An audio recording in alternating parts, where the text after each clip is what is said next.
আজকের মিনি ব্লগে শুরুটা করছি এখান থেকে। তো আজ ছিল দাদার বিয়ে, তো এটা আমার গায়ে হলুদের পরের ভিডিও। আর এইটা দেখো আমি ভাস্বতীর কাছে চলে এসেছি আবার একবার সাজতে। দিদির বিয়ের পর আবার আমি ভাস্বতীর কাছে সাজতে এসেছি, আর ও আমাকে ভীষণ সুন্দর করে সাজিয়ে দিয়েছে, তোমরা দেখতেই পাচ্ছ।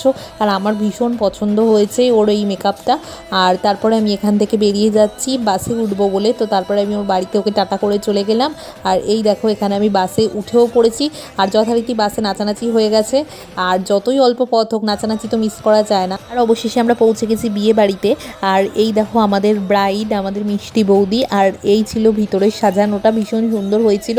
আর এবারে দেখাই এখানে রিও আর বাবু, এরা দুজনে সেজেছিল নিন্দবর। আর এখানে দাদা বসে পড়েছিল বিয়ে করতে, আর তার মাঝেই আমি এখানে খেয়ে নিয়েছিলাম চিকেন সাটে। আর এখানে দেখাই রেজিস্ট্রি চলছে, আর আমি একটু নিজের ভিডিও করছিলাম। আর তার মাঝেই গরম লেগে যাওয়ায় আমি এখানে নিয়ে নিয়েছিলাম আইসক্রিম, যেটা খেতে ভীষণ ভালো লেগেছিল। আর এখানে তোমাদের দেখাই ব্রাইডের এন্ট্রিটা, যেটা ভীষণ সুন্দর হয়েছিল। তো আমি আসছি নেক্সট ভিডিওতে, ততক্ষণে সাবস্ক্রাইব করো।